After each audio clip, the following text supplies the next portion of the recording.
Radio Publique Africaine.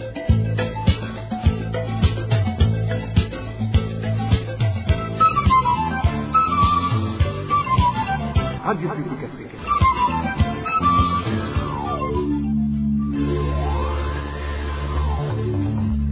Ni umwanya w'amakuru mu Kirundi.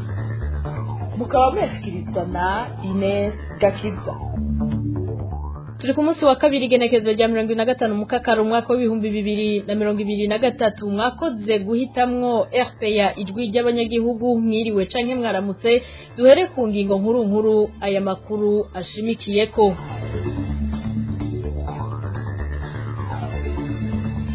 Amagara y'umumenyesha makuru Florian Irangabiye harageramiwe ahafungiwe mu ibohero ryo mu ntara ya Muyinga ntiyoroherezwa kwivuza kandi asinzikaye.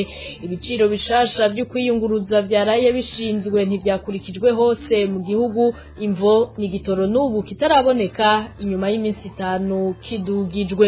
Mu kiganiro ubahukanaho tugaruka ku ngingo ziduza ibiciro vy'igitoro, ingaruka zavyo n'icari kibereye gukogwa kugira ico gitoro kitaguma kiduzwa atani gihari. Aya n'ayandi ni mukanya kaze.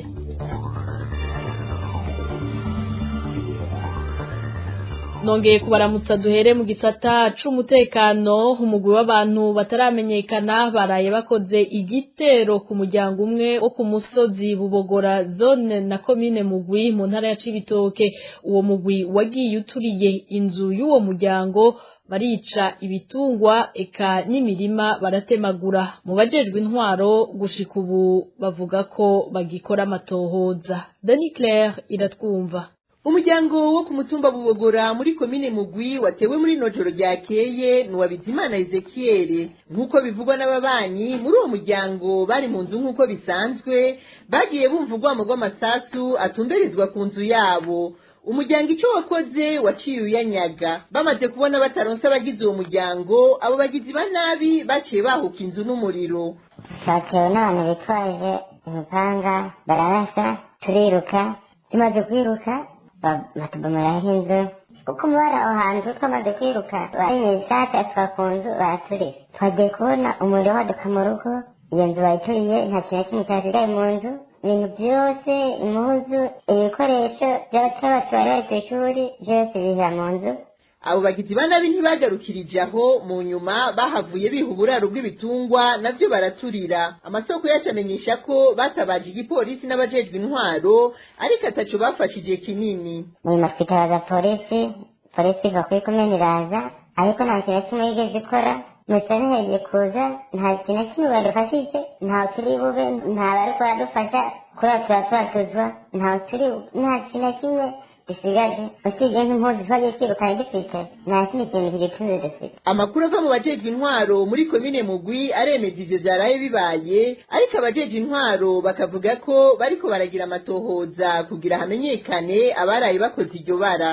Urakoze Dani Claire iratwumva. Nari mejeje kubibabwira. Amagara y'umumenyesha makuru Florian Irangabiye abandanya gusinzikara aho ari mu ibohero rikuru ry'intara ya Muyinga, mu gihe asanzwe agendana indwara zidakira. Umuryango hamwe n'abamwegereye basaba ko yokungururizwa i Bujumbura kugira ashobore gusuzumwa n'abaganga babinonosoye. Emmanuel Niyungeko. Haraheze hafi amezi abiri umuryango hamwe n'abagenzi bo mumenyesha makuru Florian Irangabiye yakorera radio y'igicaniro batabaza kubera ko amagara yiwe abandanya amera nabi, mu gihe agenda n'indwara ya asima kuva akiri muto, ngo bisaba ko aguma afata imiti ikomeye yo kuyihwamika. Amakuru ava mu ibohero rikuru ry'intara ya Muyinga avuga ko mu mpera z'ukwezi kwa Rusama Florian Irangabiye yabonye ibimenyetso vyerekana ko imiti yariko arafata ataco ikiri kwiramufasha. Amakuru atangwa n'umuryango wiwe akamenyesha ko ubushikiranganje bw'ubutungane bwabigiyemwo kugira ngo ashobore kuronswa uruhusha rwo kubonana n'umuganga.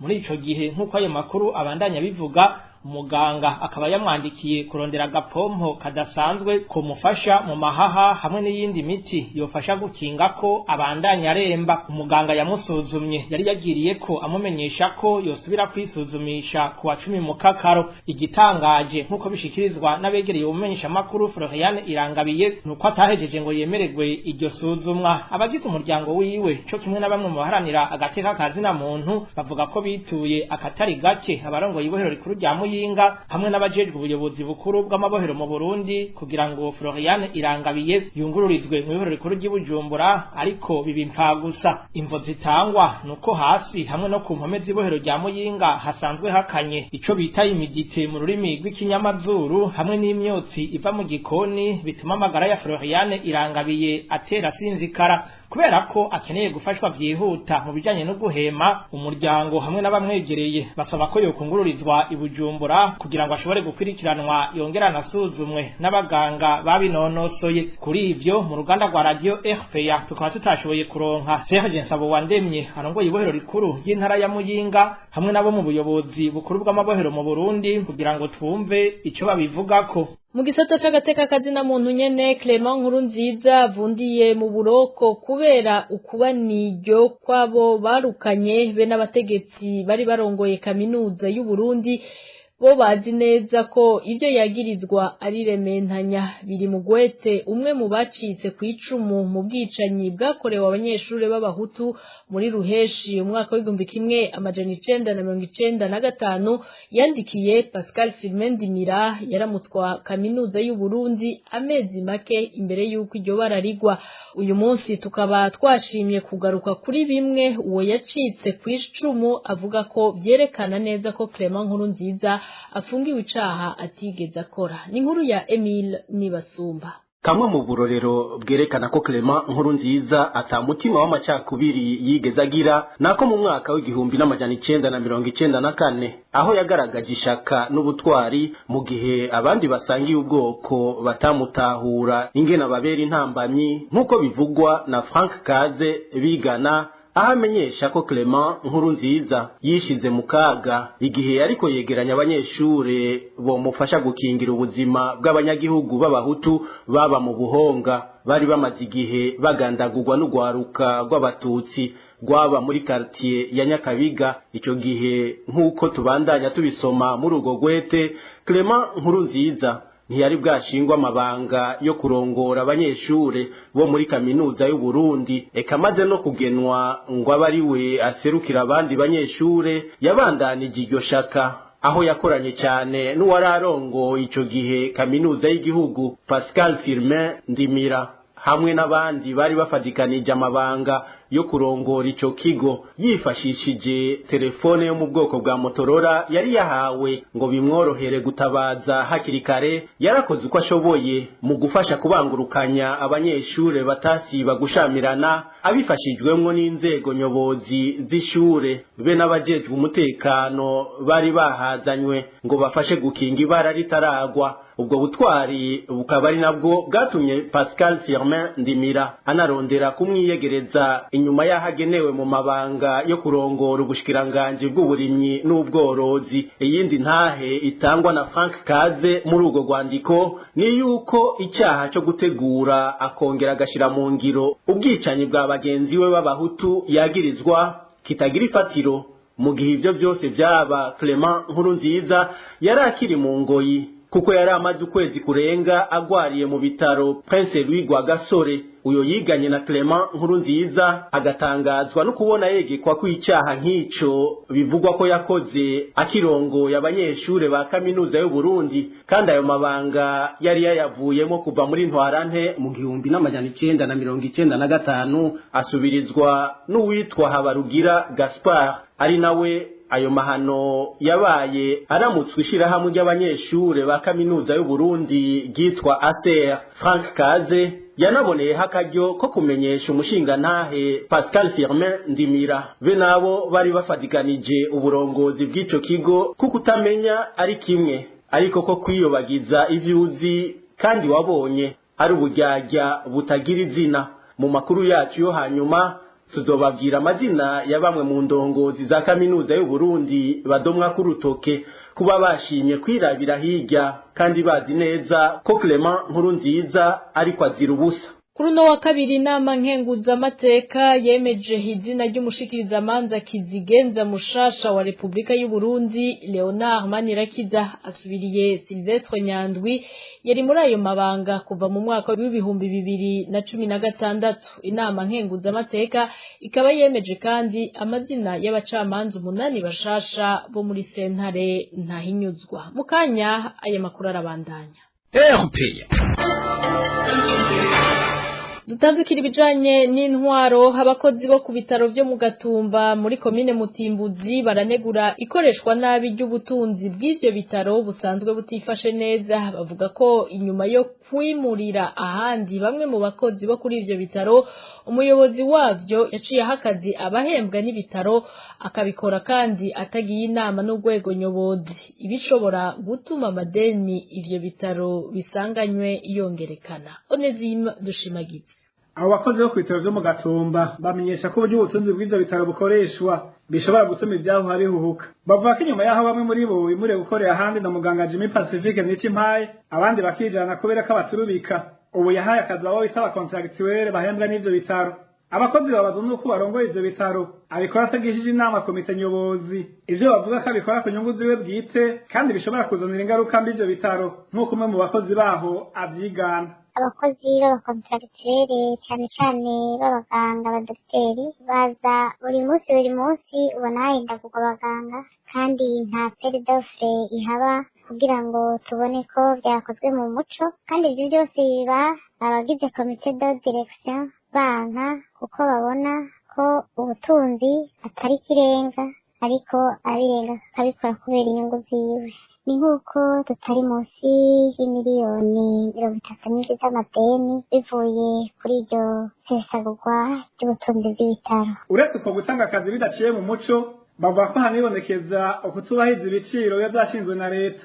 Twovuga nk'impapuro zimwe usanga zitangirwa kwa muganga, nk'akarorero urupapuro rutangwa iyo umwana avutse yitwa certificat de naissance, aho usanga ruhishwa ibihumbi 2 mu gihe leta yashinze ko rwohishwa 1,000. Co kimwe n'urupapuro rutangwa iyo umuntu yitavye Imana, certificat de décès, nako nyene rwateza kurihishwa 1,000 ariko ruhishwa 2,000. Hariho n'izindi nka expertise medicale nazo nyene usanga ivyo biciro byarahinduwe. Abo bakozi bavuga ko expertise medicale irihishwa 15,000 kuri ivyo bitaro. Mu gitegeko rya leta ordonnance conjointe ryashizweko umukono n'abashikiranganji babiri w'amagara y'abantu n'w'ikigega ca leta, rivuga ko expertise irihishwa 12,000. Basaba ubushikiranganji bw'amagara y'abantu kurikiranira hafi ibijanye n'itunganywa ry'ibikorwa kuri ivyo bitaro vyo mu Gatumba. Icyo twosaba nuko nk'ubushikiranganji bw'amagara y'abantu, umushikiranganji bwiwe yokwiyizira canke akarungika intumwa zikaza kuraba ingene amatungo y'ibitaro akoreshwa. Ni nk'uko tutari munsi y'imiliyoni 30 z'amadeni bivuye kuri iryo sesagurwa ry'ubutunzi bw'ibitaro. Kuri ivyo bakozi bo ku bitaro vyo mu Gatumba bagiriza muganga Jimmy Pacifique Nicimpaye abirongoye, twamurondeye kugira ngo twumve ico abivugako, ariko tukimara kumwidondora yaciye aducirako umurongo wa telefone. Urakoze nawe Onezime Dushimagize. Dutandukira ibijanye n'ubutunzi mu mihingo inyuranye y'igihugu. N'ubu igitoro kirabandanya kuba umuzi w'ibuye. Uruno wa kabiri ku mastation hirya no hino, uhereye mu gisagara ca Bujumbura, Igitega ku mugwa mukuru wa politike, mu Cibitoke n'Ingozi hiriwe hatonze imiduga kandi batanazi nuko ayo mastation batonze ko ari buronke igitoro. Muri izo ntara kandi ubu bikaba bigoye no kuronka igitoro kuri magendo. Ibiciro byo kwiyunguruza mu gihugu cose vyaraye bidugijwe n'ubushikiranganji bw'ubudandaji, gutwara abantu n'ibintu, amahinguriro n'ingenzi. Ivyo biciro bikaba vyadugijwe hisunzwe ishingwa ry'ibiciro vy'ibitoro riheruka kuba kwigenekerezo rya 21 za kuno kwezi kwa Mukakaro, n'ineza y'abakora akazi kukunguruza abantu n'ibintu. Umushikiranganji ajejwe ubudandaji gutwara abantu n'ibintu Marie Chantal Nijimbere aramenyesha ibiciro bishasha byo kwiyunguruza hagati mu gisagara ca Bujumbura. Ubushikiranganje bw'ubudandaji gutwara abantu n'ibintu amahinguriro n'ingenzi bushinze ibiciro byo kwiyunguruza ukurikira. Mu gisagara ca Bujumbura igiciro cyo kwiyunguruza na bus gishinzwe ku mafaranga 600. Ku makaritiye yo ku mpera y'igisagara igiciro cyo kwiyunguruza gishinzwe uku gukurikira. Centre ville Mirango Rond-Point 650, Centre ville Buterere 800, Centre ville Carama 800, Centre ville Kiriri 750, Centre ville Ruziba 1000, Centre ville Maramvya kwibarabara rya 13 1000, Centre ville Maramvya zone 1200, Centre ville Kamesa 850, Centre ville Rubirizi 1000, Centre ville Busigo 1000, Centre ville Gatumba 1100, Kanyosha Ruvumera 600, Kanyosha Sioni Kotebu 800, Kamenge Ruvumera 600, Kotebu Rubirizi 700, Kinama Rubirizi 500, Mirango ibarabara rya 6 gushika kwa Busigo 500, Centre ville Muyira 1000. Umushikiranganje Marie Chantal Nijimbere harongera agashikiriza ibiciro bishasha byo kwiyunguruza hagati mu gihugu, anavuga kandi ko ivyo biciro bishasha bica bija mu ngiro guheraho itangazo risohokeye. Ibiciro byo kwiyunguruza hagati mu gihugu bishinzwe uku gukurikira: Bujumbura Gitega 9,000, Bujumbura Bubanza 4,500, Bujumbura Buganda 4,500, Bujumbura Bururi 9,000, Bujumbura Cankuzo 17,000, Bujumbura Cibitoke 5,500, Bujumbura Gihanga 3,500, Bujumbura Gishubi 12,500, Bujumbura Jenda 5,000, Bujumbura Karusi 13,000, Bujumbura Kobero 18,000, Bujumbura Kayanza 9,000, Bujumbura Kibumbu 8,000, Bujumbura Kirundo 15,500, Bujumbura Makamba 12,500, Bujumbura Matana 9,000, Bujumbura Muramvya 5,500. Menya neza irishingwa ry'ibiciro rigiye mu ngiro guhera rino genekerezo ibitangazo riterewe ko umukono. Naho biruko ivyo biciro bishasha ntivyubahirijwe n'abashoferi batari bake mu ntara z'uburaruko bw'igihugu. Abanyagihugu bo muri ico gice babona ko umuturama uko leta yobanza gukemura ikibazo c'ubukene bw'igitoro. Idonido na Elvis niyo mwongere. Mu ntara z'uburaruko na cyane mu Kirundo abanyagihugu bemeza ko bamwe mu bakora akazi ko kunguruza abantu n'ibintu bakoresheje imodoka zo mu bwoko bwa Probox batubahirije ibiciro bishasha leta yarayishinze, aho bivugwa ko bagumije itike ku giciro ca baba 50,000 by'Ubujumbura. Naho biruko mu bakorera mu mazu azwi bita agence mu gifaransa muri zo ntara z'uburaruko bo bubahirije iyo ngingo, naho imodoka zabo zitariko ziraboneka byoroshe nk'uko bivugwa n'uyu munyagihugu. Ibiciro biracari hejuru kuvuga yuko ngaha anya n'Ingozi ni 20 kumva gushika nk'Ujumba cyaba à peu près 50,000, n'Ingozi ni à peu près 10,000, hanyuma l'agence uka ni 15,500 malheureusement ntiziboneka, haboneka nyine nk'imodoka rimwe ariko canke zibiri.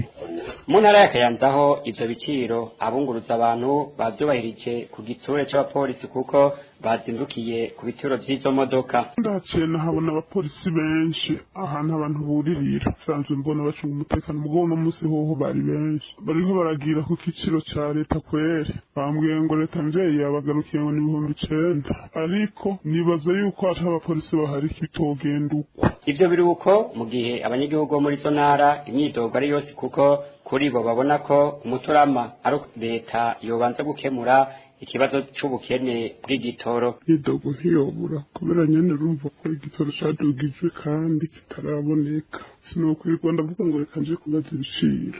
Bijya biciro vyo kubahirizwa ari hamwe ico gitoro kibonetse. Ubundi nta gishasha kiraboneka cyo kuvuga ngo ibintu bimeze neza. Iryo tegeko ryo gushinga ibiciro vyo kwiyunguruza ryasohotse kuri uyu wa mbere igerekerezo rya 24 mu Kakaro 2023 bitewe ko igikumu n'umushikiranganje w'ubudandaji gutwara abantu n'ibintu amahinguriro n'ingenzi Marie Chantal Nijimbere. Urakoze nawe Elvis niyo mwungere amacupa ya plastike yavuyemo ibintu bitandukanye n'ubu aracakoreshwa mu ntara ya Gitega ni ku mugwa mukuru wa politike abadandaza batari bake bayakoresha mu gutekerera abakiriya babo ibintu bitandukanye bobo bavuga ko atawurabereka ikindi bokoresha mu gutekerera abakiriya. Eric Niyonzima ugiye mu isoko nkuru ya Gitega no ku gitoro c'imiduga ivi Gitega ija mu ntara zitandukanye ndetse no mu bindi bibanza bitandukanye vyo mu gisagara ca Gitega no mu makomine agize intara ya Gitega ubona amamesa atekewe mu macupa ya plastike yavuyemwo amazi yagenewe gukoreshwa rimwe rizima amwe muri ayo macupa ari nayo menshi apima litiro imwe n'igice ayandi nayo agapima inusu y'ilitiro mu macupa nkayo kandi hatekewemwo ubuki muri ayo macupa nyene hari abayatekeramwo inzoga y'urwagwa n'impeke bamwe mu bavuzi imiti y'ikirundi nabo bakayatekeramwo imiti abagwayi babitura ivyo bikaba biruko mu gihe urongoye ikigo BBN kirabuziranenge bw'ibidandazwa Severus Ndayikengera yari yategetse ko ikoreshwa ry'ayo macupa rerana n'ukwezi kwa ntwara no mwaka wa 2023 imva kabaruko ayo macupa yagenewe gukoreshwa rimwe rizima kubandanya kuyakoresha bikaba bishobora gutera indwara abafunguye ibiyatekeyemo abadandaza bobo bavuga ko babandanya kuyakoresha kuko atawurabeka ibindi botekereramwo abakiriya babo. Uyu numwanya w'ikiganiro ubahuka nkuko nari nabibabwiye mu ntango zano makuru tuza kugaruka kwiduga ry'ibiciro vy'igitoro mu Burundi mu gihe haheze igihe carabaye umuzi wibuye abatumire bacu badufasha gucije nino imvo zituma igitoro gihora kiduga mu gihugu kandi kigatako ntikiboneke nico leta yokora kugira abarundi ntibagume bashikirwa n'ingaruka z'iryo duga ry'ibiciro vy'igitoro. Ikiganiro bahuka mugishikirizwa na Onezime Dushimagize.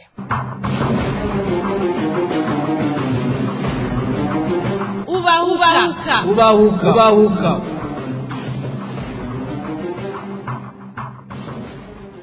Kuva umukuru w'igihugu Evariste Ndayishimiye yagiye ku butegetsi kwigenekezo rya 18 ruheshi umwaka wa 2022 ibiciro vy'ibitoro vyagumye vyiyongera aho gushika uyu munsi ivyo biciro bimaze kuduga inshuro zitatu kwigenekezo rya 27 umwaka wa 2022 ubushikiranganji bw'amasoko ntangaguvu ubutari n'agataka bwasohoye itangazo rivuga ko igitoro cadugijwe amafaranga 300 ico gihe essence yavuye ku 2400 ija ku 2700 gazoil iva ku 2350 ija ku 2350 ni mu gihe peteroli yavuye ku 2100 ija ku 2450 inyuma y'amezi ane ubwo bushikiranganje nyene bwasohoye kuvuga ko igitoro congeye kuduza ibiciro aho essence yadugije gushika ku 3250 ku litiro gazoil iduzwa gushika ku 3450 nayo peteroli iduzwa gushika ku 3150 aho imvo batanga bavuga ko iryo duga ry'igitoro ryavuye ku kiza ca corona cari cateye ku isi yose ivyatumye umwimbu ugabanuka hamwe rero n'intambara yo mu gihugu ca Ukraine kwigenekezo rya 21 mu Kakaro umwaka wa 2023 akaba ariho ku nshuro ya gatatu igitoro congeye kuduzwa mu gihe no mu gihugu hari hasanzwe hari ubukene bw'ico gitoro ilitiro ya essence yavuye ku 3250 ija ku 3950 gazoil yavuye ku 3450 ija ku 3795 nayo petrol iva ku 3750 ija ku 3730 mbega none izuzo ry'igitoro ryoba rishobora gutora inyishu ikena ryacu ryibonekeza mu gihugu igitoro ni kimwe mu bidandazwa iyo biduze n'ibindi bidandazwa bicaduza igiciro ku isoko leta yategezwa gukora iki kugira ngo ingaruka z'iduga ry'igitoro ntiribere intambamyi iterambere ry'igihugu. Faustin Ndikumana rongo ishirahamwe rihamagarira abarundi guhindura ingendo PASEM hamwe na Epitase Nshimirimana umuvugizi w'umugambo MSD niyo batumye baje kudufasha gucijyana ino tuno tubazo kuri mikoro kumwe nanje Onezime Dushimagize ndabahaye ikaze.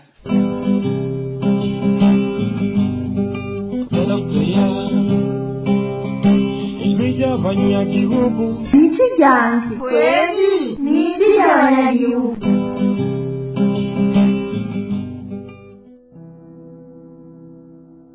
Iduga ry'ibiciro vy'igitoro mu gihugu c'u Burundi ryaharirwa ku iduga ry'ibiciro vy'akagunguro kw'isoko mpuzamakungu canke rikava kw'itakaza ry'agaciro ry'amafaranga y'amarundi.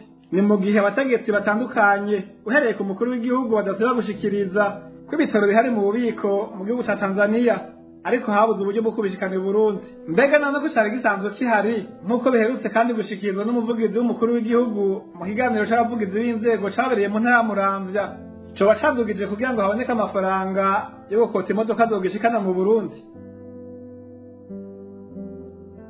Ninje kuri umukuru w'igihugu c'u Burundi yaravumereye ko ikibazo c'igitoro agiye gifata mu ntoki. Ivyo muri iki gihe turabona rimwe kiraboneka, ikindi gihe nikiboneke kikaza gikwiye, ikindi gihe kikaza kidakwiye, ariko twokwizeza abarundi yuko ubu igitoro gihari cararanguwe ku bwinshi, ariko kiri mu bubiko bw'igihugu muri Tanzania. Intambanye nini rero n'ingene igitoro gishika hano mu Burundi. Mu bubiko bw'i Tanzania kiriho, twagiye turabona intambanyi aho muri ya ntumbero yuko hari abarundi bamwe bamwe batagira umutima wo gukunda igihugu nk'uko bibereye, usanga bareka kuja kukizana bafise uburyo bwo kukizana amakamyo manini agahamagarira n'abene igihugu ahubwo abo babishoboye abagwiza tunga bafise uwo mutima wo gukunda igihugu ko bogira umwete bakakizana ku bwinshi. Ariko rero nubwo bimeze uko leta nayo nticaye iko irakora vyinshi kugira ngo izo ntambanyi zive mu nzira, babandanya bakora kimwe mu biriko birategurwa. Hariho gutegura kubaka ububiko bw'igitoro hano mu gihugu c'u Burundi kugira ngo kize kirabikwa hano mu Burundi, gutyo bagiye kuzana ikinga bari ico kiba kirakogwa mu mwanya bagiye kukizana. Ikindi no kurondera amakamyo manini y'igihugu yoza arakizana ivyo bintu biriko biyigwa kugira ngo ico kibazo gitoregwe umuti. Ngo ni ngombwa rero ko ibitoro biduga igiciro mu gihe n'amafaranga y'amarundi abandanya gutakaza agaciro.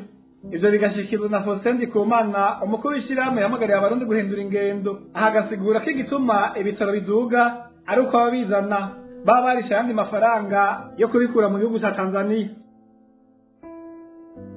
Bwa mbere hoho kuduga kw'igiciro kw'igitoro, igiciro c'igitoro kugira kiba gishireho kiba kiraba yuko uzokizana bazogerageza akaronka inyungu yiwe nayo haba havuyemwo kudorovien niyo transport yo kuva i Dar es Salaam gushika Bujumbura, nico giciro mpuzamakungu c'igitoro. Mugabo ushizemwo n'ibindi kandi bashobora n'ifaranga ry'u Burundi agaciro riba rifise. Ifaranga ry'u Burundi ryataye agaciro, urumva ico giciro kica kiduga mu marundi, usanga ari ko za transport shikishije igiciro kinini. Nico gituma rero bavuga bati abantu mu kubatora boshobora gutora botozihayanishwa nyene appel d'offre ku buryo ushobora kukizana afise ivyangombwa bikwiye bitamugoye akagishikana n'ahandi ho ivyo kuduga ibiciro by'igitoro ntaho dushobora kubisigira mu gihe tacimbura ngaha kandi atamuhora dufise dushikana kwibahari. Urumva nk'abo muri Tanzania bo bagishitse Dar es Salaam kiba gishitse i Dar es Salaam, ngabo twebwe tuza kuriha Dar es Salaam Bujumbura canke naho kiba kibitswe rya entreposage i Dar es Salaam naho nyene usanga kiriko turayirihira. Hanyuma igikurikira nuko muri ico giciro c'ibitoro haba harimwo amatagisi, kuvuga rero yuko leta ishoboye kugabanya igiciro c'igitoro ishobora kuba ivuga ati ngabanya amatagisi ndayahebe, ku buryo aya matagisi uyagabanije igiciro tutabandanya kivuna. Ayo matagisi nayo nk'ubu unyarashigera hafi ku gihumbi kw'iritiro. Urumva rero ayo leta irinzi ivuga tuti ndayagabanye ndayahebe, nuko byoza biragenda. Mugabo nare gusanga ivuga tuti ndayahevye naho mu kigega ca leta haca hadukamwo ibibazo. Ivyo bice bisaba rero kuraba neza ingingo yofatwa uyoba yofasha gusumba yindi. Nayo ibiciro bitoro biduze ni ngombwa ibiciro by'ibindi bidandazwa bice biduga. Mu mugambwe MSD bavuga ko bigoye kwizera kwico kibazo c'ikena c'igitoro kigiye gutorera inyishu. Epitase Shimirimana, umuvugizi w'umugambwe MSD, akavuga ko kubona leta ifata ingingo yo kuduza ibiciro by'ibitoro ku nshuro ya gatatu vyerekana kigeze hatemba mu bijanye n'ubutunzi. ubwa mbere hoho umuntu yihweje imvugo z'abategetsi ku bibazo bihambaye bihanze abarundi na cane cane nk'urugwego rw'umukuru w'igihugu biragoye kwizera ko abo bategetsi bashobora gutorera inyishu ikibazo gihambaye c'ibura ry'igitoro mu Burundi kuko biramaze kuboneka ko harimwo ibinyegezwa n'igipfungu cishi mw'ibura ryacu. Ntivyumvikana ingene umukuru w'igihugu yemeza ko igitora musesekara mu bubiko Uburundi bufise muri Tanzania hanyuma ngo nya leta inanirwe no kukizanira abarundi bagikeneye. Ivyo urumva ko harimwo ububeshi budasanzwe. Ngira ngo mwaravyumvise ko umuvugizi wiwe aherutse kwemeza ko abarundi ngo bafise imiduga minini minini ko aribo base kuza kukizana. Ivyo umuntu avyumvise ni nkaho yasa n'uwemanga canke yemeza ko atagwego ruhari rukurikirana ico kibazo, atagwego ruhari rujejwe ivyerekeye ivy'igitoro, mu gihe umukuru w'igihugu ubwiwe yanivugiye ko ico kibazo ngo yacifatiye mu ntoke. Ivyo rero vyose nivyerekana ko iki kibazo kirimwo ibinyegezwa vyinshi ari naco gituma bitoroshe gushobora kugitorera inyishu iramba canke inyishiramo. Hanyuma kuvyerekeye ko leta y'u Burundi yahisemo gufata ingingo yo kukiduza kandi kakiduza atani kihari kimaze igihe kitaboneka, kimaze igihe ari umuzi w'ibuye, twebwe muri MSD nta kintu na kimwe kidutangaza ko turazi neza ko leta igeze ahantu habi cane mu by'ubutunzi naho yihagarara. Nibaza ko ata murundi numwe afise amaso atabona ko igihugu gifise ingorane zidasanzwe mu by'ubutunzi, kandi kibabaje gusumba mu kubona izo ngorane ziriko zirava na cane cane kwitunganywa ribi ry'igihugu ririko rirakogwa n'intwaro ya CNDD-FDD canke rimaze igihe ririko rirakogwa n'uyu mugambo CNDD-FDD. Efe nichi janje yawe byatwese nichi y'abanyagihugu. Faustin Ndikumana avuga ko icofasha abanyagihugu mu gihe igitoro cagabanije ibiciro ku isoko mpuzamakungu ari uko Burundi nabwo nyine boca bugabanya igiciro c'igitoro mu gihugu, hama leta nyine ikagwiza amafaranga y'agaciro kugira ngo amafaranga y'amarundi areke kubandanya atakaza agaciro. hanyuma urumva rero kugira umunyagihugu ntagire ko leta ziraraba mu gihe tugize imana ku isoko mpuzamakungu igiciro c'igitoro kikagabanuka leta ikiva kukigabanya kugira umurundi ahatorera koyoko, kiduze nta kundi kigasubira kikaduga, hanyuma leta ikagerageza yuko amafaranga y'agaciro yoboneka kugira ifaranga ry'Uburundi ntirigume rita agaciro paraporo ifaranga ryo hanze ayo madolari. Ikindi naco nuko kugira umurundi ntabisanze cyane nuko ibi byo kugwiza umwimbu tuvuga tolerance economique babona amafaranga aciro nyene mu gihe ababuze ibizovuga ngo Burundi buzoba buteye imbere mu 2040 ni ibintu bituma haba ubutunzi bukiyongera ku buryo n'abarundi baronka roveni kuronka ubushobozi bwo kukigura, kuko igiciro naho coduga abantu bafise ubushobozi bufatiye ku kugwiza umwimbu atari bwa bushobozi abantu biha ata mwimbu waduze kuva radasha aho ikibazo cyose kirakemuka. Uko n'ubundi suba yuko ugiye kugira comparison suba yuko igitoro mu Burundi ariho cyo bakizinge cyane gusumba muri akarere usanga hano muri akarere aho baco bagisumba mu Burundi mugasanga abanyagihugu baho kubera batunze afise ubugihugu itunze kigura ibintu byoroshe. Cyo bituma rero tufatira ngaho yo kwiza umwimbu rero biko birasaba ibintu byinshi nk'intwari ibereye igaruka uburyo bukaboneka planification zikagenda neza evaluation zikaba ibintu byinshi rero ibyo gwanye biturira ubusuma bikicarirwa ibyo rero nivyo kugira uwo mwimbu yongere muri rusanga n'ahandi ho ibyo kwihuta binyaruka ni gufata yuko bogerageza ifaranga y'ubundi riguma ritagaciro bakarama tax rimwe rimwe bakayaheba cyane bakara ku isoko mpuzamakungu cagabanutse bakakigabanya cyane bakagaragaza ku buryo iyi transport ya Dar es Salaam Bujumbura yotwara amahera make mu buryo bwo kubiza ko kuzana ico kidandaza. Dusa n'abasozera kino kiganiro Epitase Nshimirimana avugira umugambwe MSD asaba ko leta mu gihe cyose ifata ingingo yokwibuka ko izifatira abanyagihugu basanzwe bugarijwe n'ubukene. Aha akavuga ko gufatira ingingo umunyagihugu utamuhaye akanya ngo ashikirize iciyumviro ciwe ataho bitaniye no gutwaza igitugu. ehe namwe nimurabe igihugu nta mafaranga y'agaciro gifise, igihugu gihanzwe no kugira iturire, igihugu nta ntwari ibereye ikivugwamwo uno munsi, nta ntwari ibereye ikirangwa mu Burundi canke ihari uno munsi.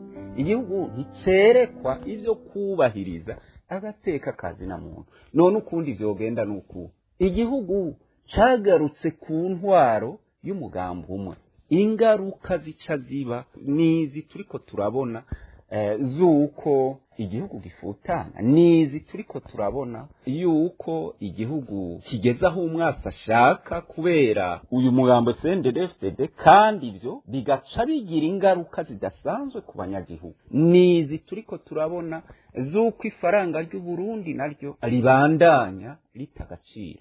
Iyo rero bimeze gutyo nta kundi kuntu leta yo bigenza kiretse gupfa gufata ingingo atacimaze nkizi zo kuduza igitoro kandi kitahari.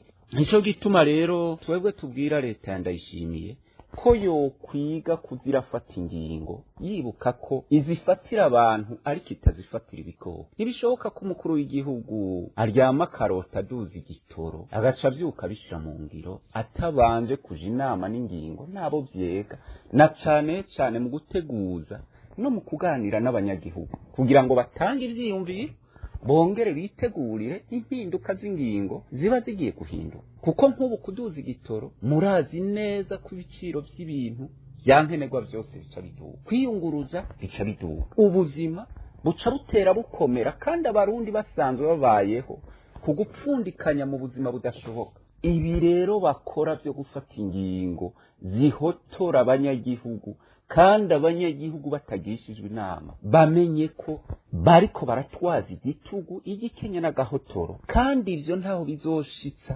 igihugu kiretse kugitaha mu kaga gusa. Ariko kandi twebwe mu mugambo MSD dutera kama abanyagihugu bose ko bava hasi bagasaba leta Ndayishimiye ko yofuta amakori n'amataxi yose kuri ivyo bitoro kugira ngo bireke kuduga, bongere bayisabe ko yokora ibishoboka vyose kugira ngo ico gitoro gishobore kuboneka kugira ngo ubuzima bubandanye. Hamwe nuko rero iyo leta yoreka kubandanya ibafatira ingingo z'igikenye n'agahotoro ntizimaze igihe iriko irafatira abarundi, nayo mu gihe itobumviriza twe tubona ko atani cobuza ko bayisenyura bakironderera iyindi leta ishobora kubumviriza kandi ikabatunganiriza.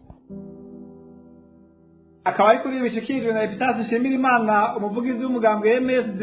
Dusozere ikiganiro bahuka cyo kuri uno wa kabiri igenekerezo rya 2025 mu Kakaro umwaka wa 2023.